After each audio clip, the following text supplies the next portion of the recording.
You missed, James. Yes, I couldn't shoot a bottle of Vostok vodka. The only way to get rid of Vostok vodka is to drink it. You know, I think for a drinks commercial, we should show more of the bottles and less of the shooting, don't you? Okay, Jack, point taken. Well, Brian, what do you think of your performance?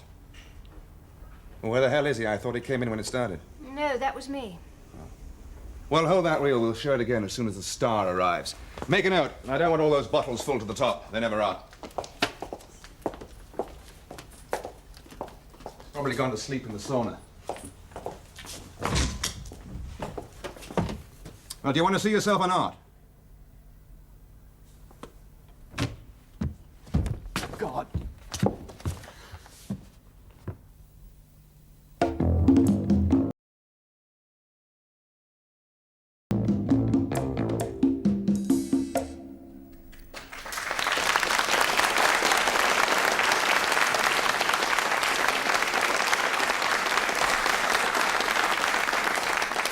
Good evening to you all once again.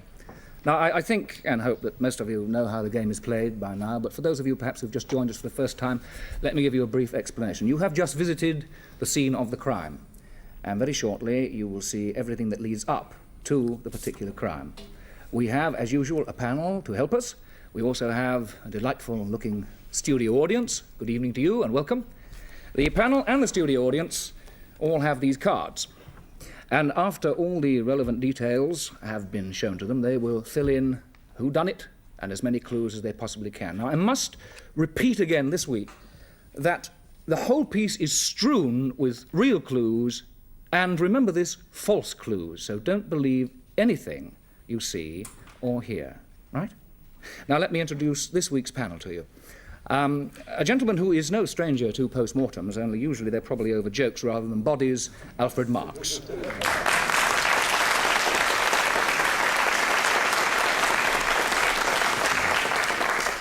Our next guest, an actress of great talent and an authoress of repute, Dulcie Gray.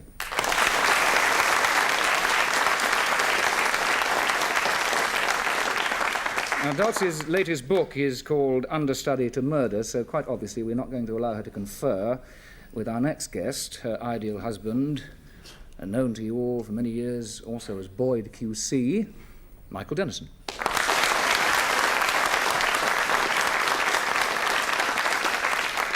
And finally, an actor who has played so many parts superbly, also, I may say, no stranger to post-mortem, the expert himself, Marius Goring.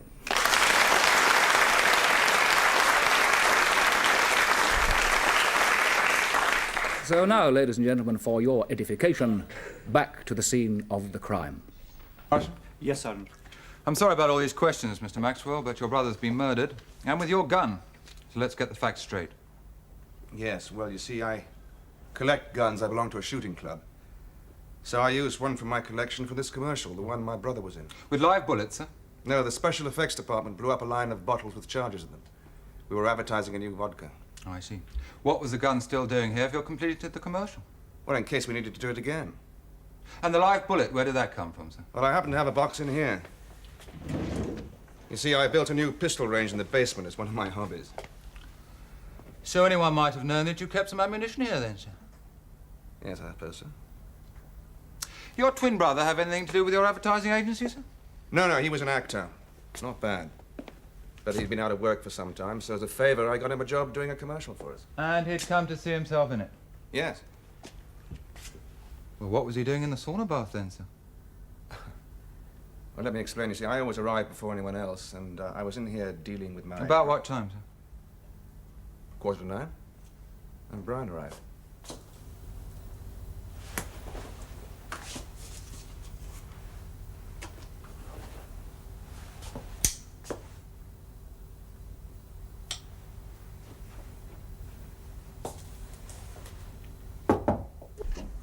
Come in. Okay, Jill, just change that line of copy. That'll be fine, thanks. If that's what you think. Oh, hello. Hello, Jill. Hello, Brian. You're early. Yes, Jill gave me a lift in her car. What, Jill Mather? Yes, why not? Now, look, when you came in here asking for a break, I didn't expect you to chat up my best copywriter. Just keep your hands off my stuff, okay? All reserved for my successful brother. All right, but I do work and I don't gamble. Now, that's the difference between us. I hear you built a new sauna bath, and that's class. Here, have one of mine. Oh, no thanks, I only smoke the plain ones. Now, look, don't come in here being chippy. I'm trying to help you. If this commercial turns out okay, it could do you a lot of good. I'm very grateful. Hey, why don't you try my new sauna? You've got half an hour before we show the film.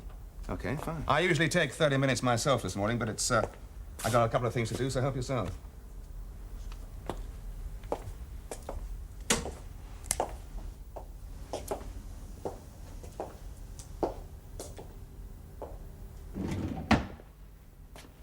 So I went to the media room to check some things with the operator.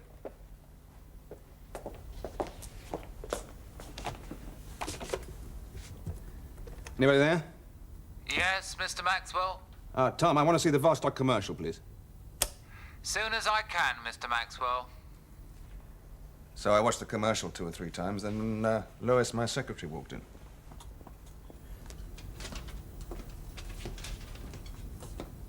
Oh, hello, Jack. You look surprised.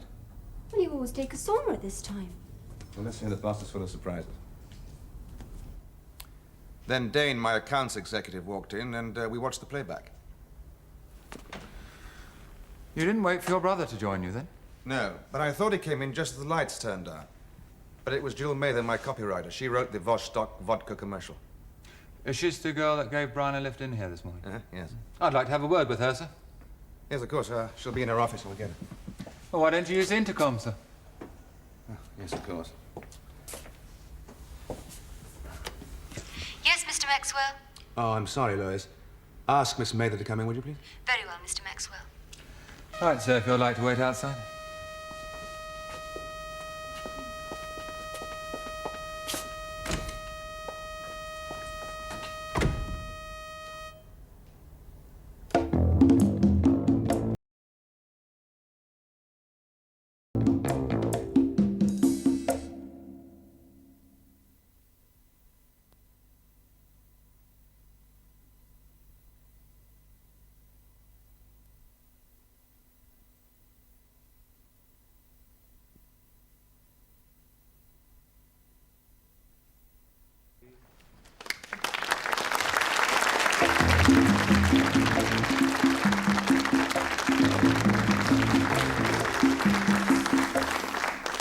Welcome back.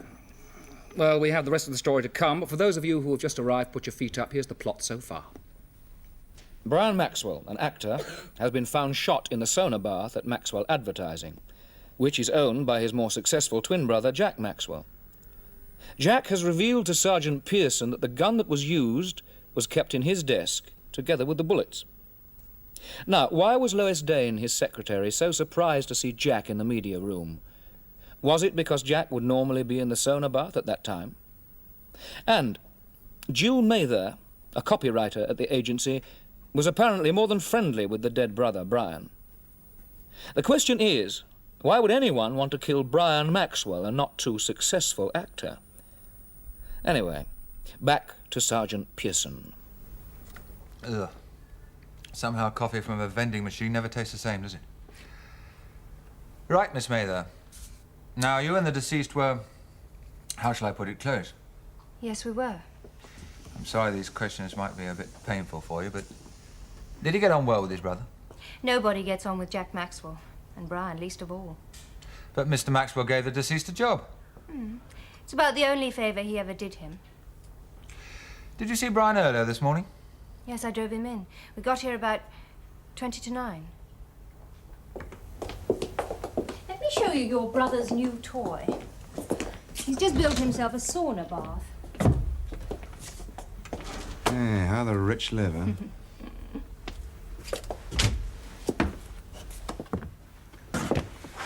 It's hot in here, isn't it? It's over 90 degrees, and Jack spends half an hour in there every morning. 8:45 to 8:15. And he mustn't be disturbed. See, you really don't like him, do you? I don't like the way he uses people. And he could easily give you some help with his influence. All you need is a break. I do love you.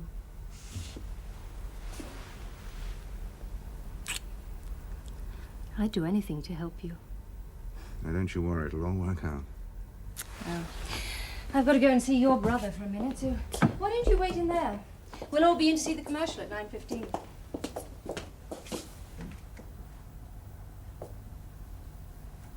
And the last time I saw Brian alive was briefly in his brother's office. Yes, that's been confirmed by Jack Maxwell. Yes, sir. Where'd you go then? To Mr. Dane's office. He's an account executive. To talk about the commercial? Well, I was going to, but he was in an awful state. About Lois. Mr. Maxwell's secretary? Correct. But she's also Geoffrey Dane's wife.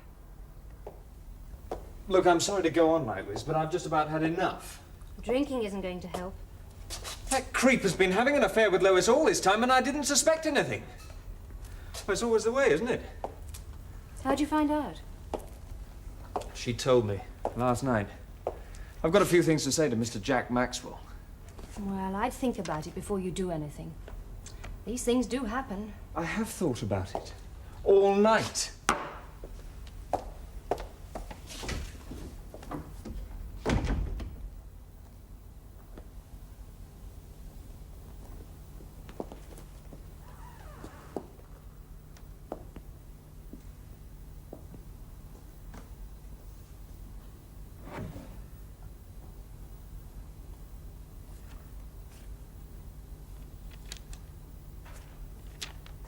I waited a few minutes in Mr. Dane's office, going through the papers I wanted to discuss with him.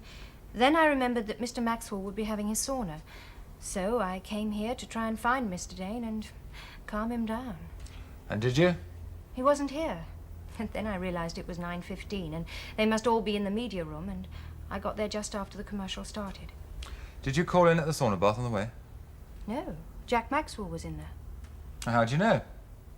A light goes on when there's somebody in there. Therefore you were surprised when you saw him in the media room. I didn't really think about it. I was more concerned by the fact that Brian wasn't there. Because that's where you expected him to be. Yes. Right. Well, thank you very much indeed, Miss Mather. I wonder if you could ask Mr. Dane to come in now, would you be? Well, one other thing. I wondered if you could arrange for Mr. Maxwell to show us that commercial. Yes, I'll tell him. Why do you want to see the commercial, Sergeant? I'd like to see what Brian looked like when he was alive. Do you follow me, Morrison? Yes, I think so. Somebody has murdered the wrong man by mistake. Oh, it's a possibility. And they could all have known that the gun was here. I understand you want a word with me, Sergeant. Oh, yes, Dane. Come in. Close the door, will you? This won't take a moment. I didn't do it, if that's what you're thinking. Yes, but you had a very strong motive, didn't you, Mr. Dane? We've just found out that your wife was having an affair with Jack Maxwell. Miss Mather tells me you came down here to have it out with him. Yes, but he wasn't here. And then I remembered he'd be in the sauna bath. So what did you do? Well, I went to look for my wife, and I found her and Jack Maxwell in the media room. Oh, there you are. Discussing how well I'm taking the bad news. What bad news? I've told him. Oh, you've told him what? About us. What an idiot I've been. Ready when you are, Mr. Maxwell. Well, we'll discuss it later. We're waiting for Miss Mather and also my brother Brian. They came in together this morning. Oh, I haven't seen him. No, I let him use the sauna bath. I'll go and get him. No, we'll let him. He knows we're showing it at 9:15, so let's go. Okay, let's see it. How long after that did Miss Mather arrive? Just after it had started. Right, thank you very much, Mr. Dane. Could I have a word with your wife now, please?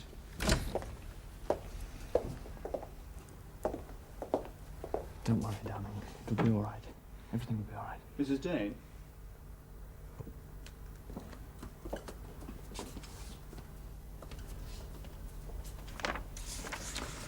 Ah, Mrs. Dane, come here. Sit down, will you, please?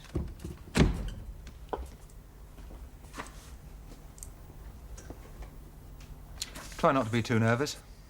It's just a couple of questions I want to ask you. First, why did you tell your husband last night about your association with Jack Maxwell? I had a terrible row with Jack yesterday. What about? Well, he made it quite clear that he had no intention of marrying me, even if I got a divorce. I was so upset that when I got home, I just burst into tears. And I told my husband all about it. And what are your feelings towards Jack Maxwell now? Nothing. I feel numb. One last question. Why were you so surprised when you saw Jack Maxwell in the media room? Who said I was surprised? He did. When I got to the office this morning, there was nobody there. The light was on in his sauna, and I thought he was in there. So naturally, I was surprised to find him in the media room. Right. Thank you very much, Mr. Dane. I think we'll go and see that commercial now, Morrison. In fact, I think we better all go and see it.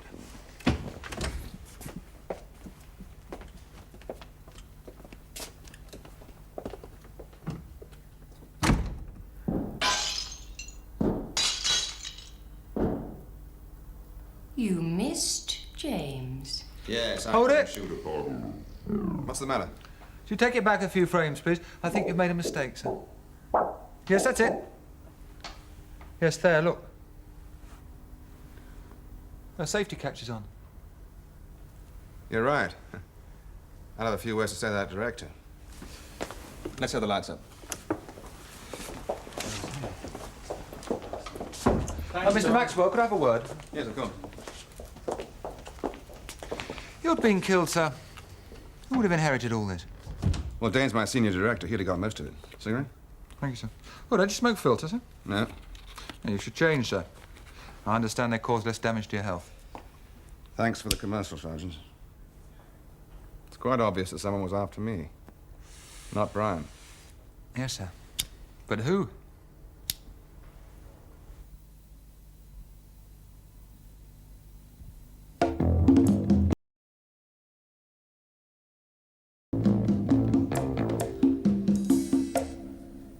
Well, that's it.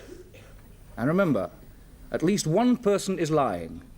Perhaps more than one person. At this moment, we meet our suspects. And they are...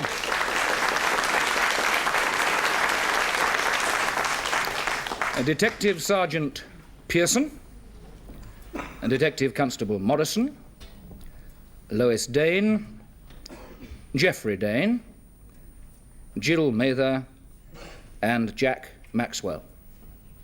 Now, this is the moment when, ladies and gentlemen of the panel, you have a chance to question the suspects. First of all, I must tell you that you have a playback allowed to you of anything up to 20 seconds from any part in the play you've seen. I want to go down the line and ask, first of all, Alfred Marks, which particular piece would you like to see back again? The very first encounter between the actor, Brian Maxwell, is it? And Yes. Secretary, Miss Mather, isn't it? First encounter between Brian Maxwell, the actor, and Miss Mather. Very well. Dulcie Gray. I'd like to see the bit when Brian Mather is outside the sauna bath. When he's outside, just before he goes in. That's right. When Brian Mather is outside the sauna bath. You will see that. Michael Dennison. I'd like to see the bit before the titles. In other words, the very, very, very beginning of when they were sitting in the viewing theatre. Oh, when they were sitting in the viewing theatre, right at the beginning. leading up to discovery of the body. Yep. Right, sure. And Marius Goring, what would you like to see? I would like to see the last time that Miss Mather was being interviewed by the inspector, just the end. The last interview, yes, Miss Mather, by the inspector. Detective Sergeant, rather, you will see that. Well, while they're getting those ready upstairs, let's start the questioning. Alfred Marks, would you like to kick off with a question? Yes, I'd like to talk to Mr. Jack Maxwell, please. Was there any... This is in two parts. Was there any antipathy between you and your twin brother? I wouldn't put it as strong as antipathy, but we didn't get on particularly. We had nothing in common very much. Didn't you like him very much? I didn't have any time for him. Was that the reason why you couldn't help him? One question in two parts, Mr. Marks. Well, yes, that was three parts. It's a Jewish two parts. It's a Jewish two parts. Yes. Dulcie, in a one part. I'd like to ask Jill Maxwell if she'd known Jack before she knew Brian. Oh, yes, I worked for Jack for quite a while before I met Brian. I see. Thank you. Michael. Sergeant Pearson. Detective Sergeant. Detective Sergeant Pearson, I beg your pardon. Was the gun tested for fingerprints? Well, we are waiting for the fingerprints to come back. Is that the sort of lab being tested? They haven't been sent. Right. Well, may I ask one... why not? Yes, a supplementary. Go on. A supplementary to Mr. Maxwell, then, in that case. How did the gun come to be in your desk drawer when the detective came to question you? Well, it was there because it was made it was made in the commercial. You see, it was the gun that was used in the commercial, and we may have had to do it again. So it was always on Forgive tap. me if I'm not satisfied with that reply. Doubtless you will come back to that point, Michael. Maria Scoring. I must say, Mr. Chairman, I find myself, as an expert pathologist, astonished by the nature of some of the evidence that has been shown us. One asks oneself, how and by whom was the camera planted that photographed these astonishing events? Yes. Are you asking me? You're not by any Marius? chance attempting to mislead us, are you? No, I'm not at all. No, it just happened to be there, you know. Yes. I see. Yes. Right. Well, then, might I just ask further to the question that was asked by my learned friend on my right. Why are you assuming that this was a case of murder and not possibly one of suicide? I'm not assuming anything of the sort. I'm sorry, the inspector. Sergeant. Sergeant. Can you remember the question? Well, yes. We've had ballistic reports that we are coming through all the time, and they would show that the gun was fired further than an arm's length away. Ladies and gentlemen, just a minute. Questions a bit later. We have, in fact, the first playback. It is, Michael Dennison, your playback. It's the very opening of the play in the media room leading up to the discovery of the body. Here it is on your screens now.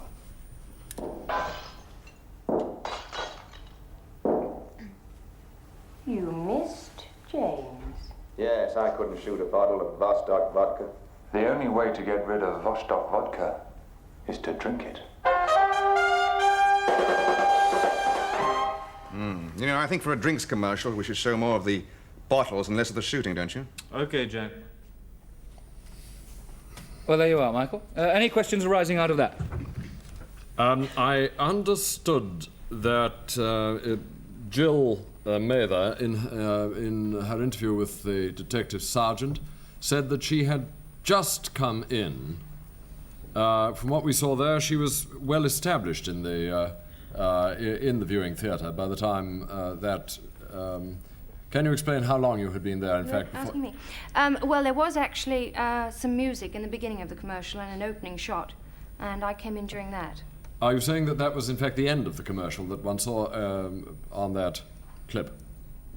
I'm sorry, could you Well, rephrase? was that the end of the commercial that we saw there when you stopped? When, well, the commercial wasn't very long. That was from about 3 seconds after it started. I see. Yes? Are you satisfied?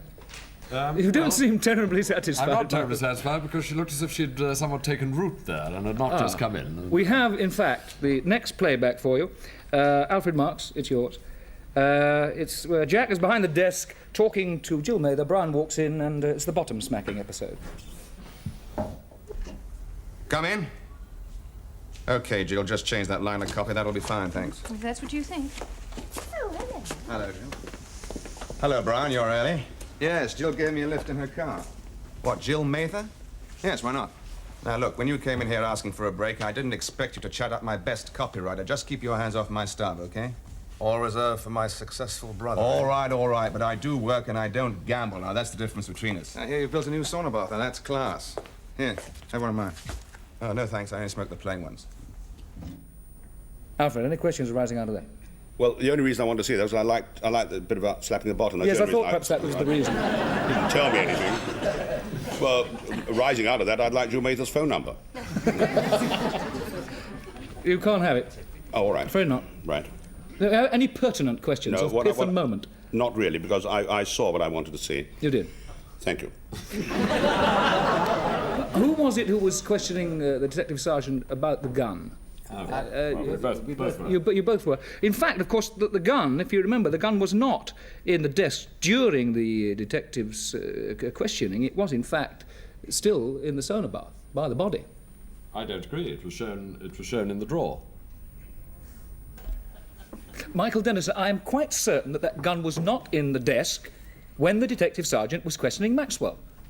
I'm quite certain. Listen, can I have a playback? I'm not looking up to heaven. I'm actually, you know, looking up to the technical lot. I want a playback of that particular area where you saw a shot of the desk. Is that right? Do you mind that?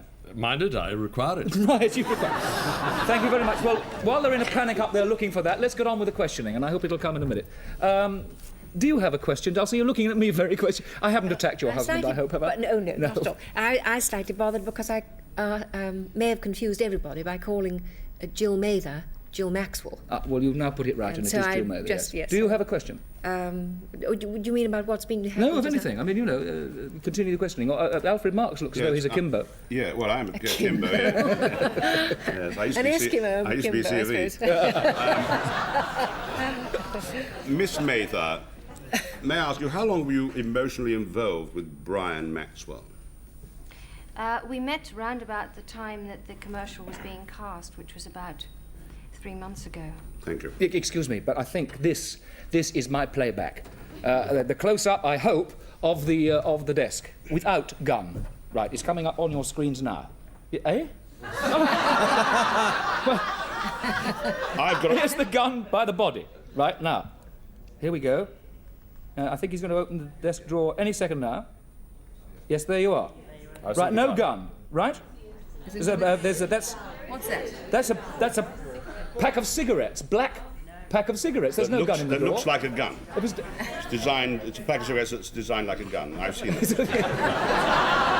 a cigarette lighter that's designed like a gun, not a pack of cigarettes, Alfred Marks. No, but believe me, that was in fact a box of bullets and a pack of cigarettes. I saw the box of bullets, yes. But I also saw something which I certainly thought was a gun. It was not in fact a gun, Michael. It was in fact, believe me, it was, cross me heart and hope to die, a pack of cigarettes!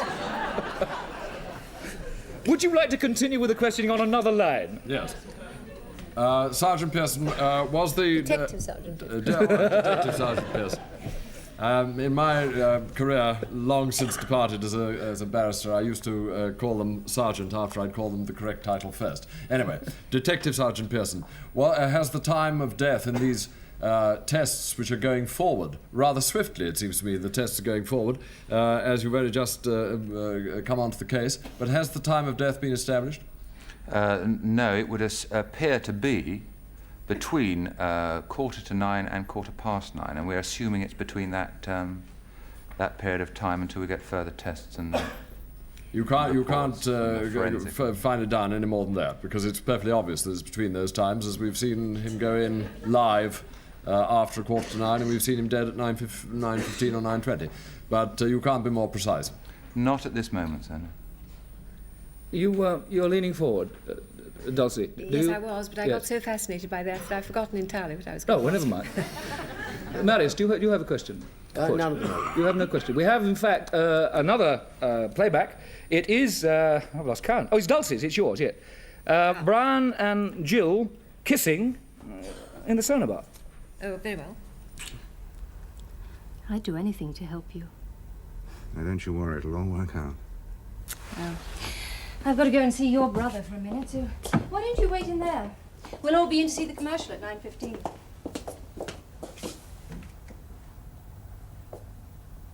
Well, Alfred just wanted to see the smack bottom because he wanted to see the smack bottom. Yes. Can I see that again? No, you can't see it again, Alfred Marks. I presume you wanted to see the kissing for a particular reason. I wanted to see what he was which door he actually went to. Ah, I see. Do you have any questions arising out of that? No, I don't think I have at the moment. I've got one kind of looming up. Right. OK, well, we'll sort of let it fester for a little while, shall we? Right. Anybody any more questions? Well, I would like to ask Mr. Maxwell, whose office it is, which door that was, because I, too, am interested in the door that your brother went to when he came out of the sauna. I hesitate to jump in here. I mean, I really do hesitate, Michael. But how would Mr. Maxwell know which door it was? He wasn't there. I will switch my question to Miss Mather, who saw Brian go to that door. What door was that? I left him at the door of the media room. I thought he'd wait in there till the commercial was shown. I see. That was the door of the media room. It was the door of the media room. Yes. I wanted to ask, did no one hear the shot? Did anyone hear the shot, was the question? No. There was a silence on the gun. That's the answer. Right? Yeah, it looks suspiciously like a packet of cigarettes. Yes, it is accurate for that. Yes. It's the newest kind of silencer, specially designed like a packet of cigarettes. Yes. Do you have a question on the strength of that? Don't bother, Alfred. We have, in fact, the Marius scoring your playback. The end of Miss Mather's interview with the detective sergeant, and they're talking, in fact, about the sauna bath. Here it is on your screen now. I shall start it. Did you call in at the sauna bath on the way? No, Jack Maxwell was in there. How'd you know?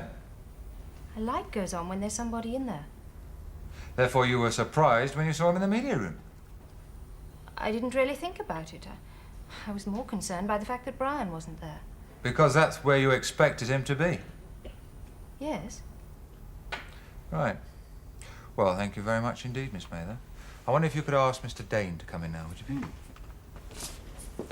Oh, what? Well, Marius, anything arising out of that? Yes, I would like to ask Miss Mather, since everybody knew that this commercial was going to be shown at this particular time, why should you assume that anybody present would be in the sauna bath?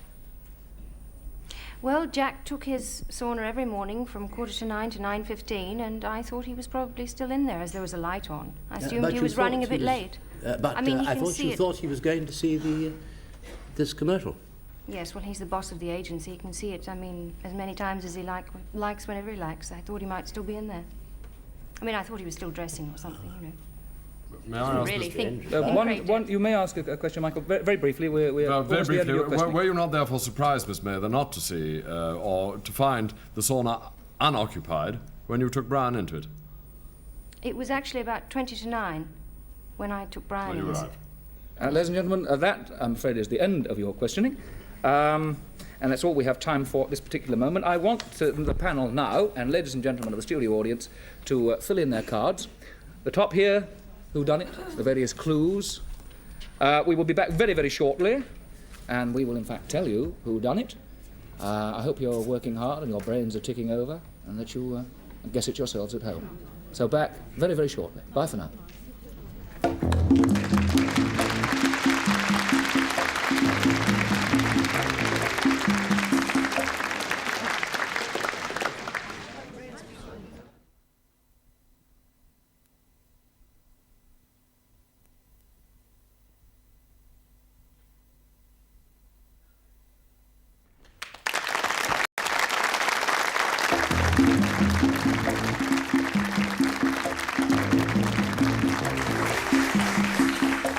Well, we've collected all the cards from the panel. I would like to point out that it is not true. Alfred Marks has put down here, he was shot with a large packet of filter tips.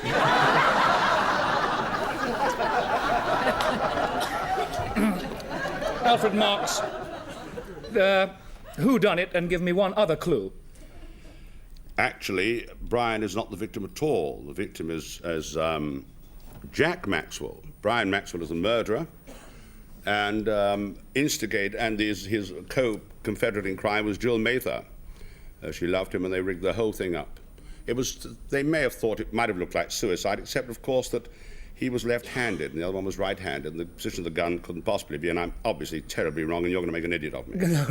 No, I'll let you do that. I've done it. Oh, I thought that was rather funny. I'll be a comedian yet. Dulcie Gray, who done it, and one clue. I think that the secretary, whatever her name is, Lois Dane, did it because she had access to the gun, and the guns were swapped, and the silencer one was on the used for the thing, and the other one was by the body. They're in a very curious position beside the body. Yes, I agree with you. It was. Michael Dennison, who done it and why? Well, I think it was Geoffrey Dane. Principally because I didn't get around to asking many questions. They were coming, and they were going to be very powerful questions, which would have undoubtedly shown his guilt. But I'm pretty sure that it was a collusion between the Danes. I think Geoffrey Dane actually did it, and I think in so doing they beat to the gun, if I may so put it, Jill Mather and her boyfriend, who were going to bump off Jack Maxwell. I see. And I think that was really the way it went. Right you are. Marius Goring, who done it? Well, I'm going to say that owing to the quite extraordinary collusion that seems to have gone on between the police and the chairman, I'm drawn to the quite inescapable conclusion, scientific conclusion, I may say, that it was done by Mr. Woodward. Oh, really? No, definitely not guilty. Not this week, anyway. Marius Goring, thank you very much indeed. But who do you really think done it? Well, really, I think it was Jill Mather. Jill Mather? Yes. Right, ladies and gentlemen, we have our winner from the studio. May I introduce you to her? If I can get out of this, I must get something done. This makes me ill.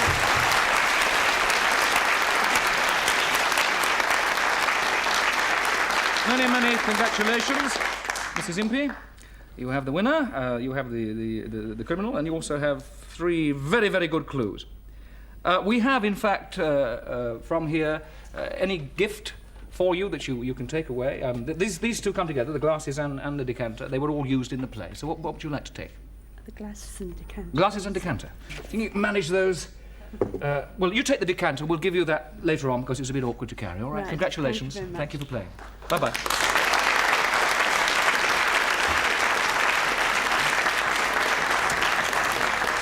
I wonder if the real murderer would please stand up.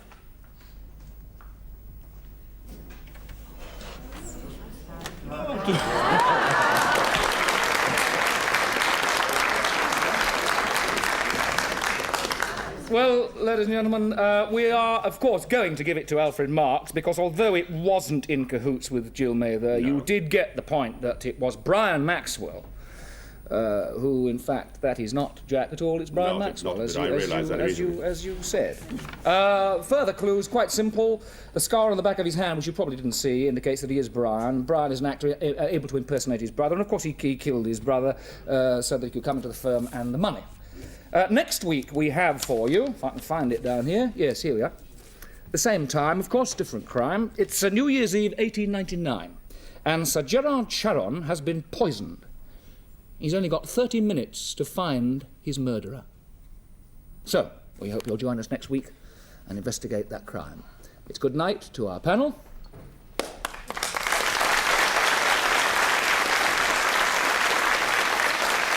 Good night to our suspects.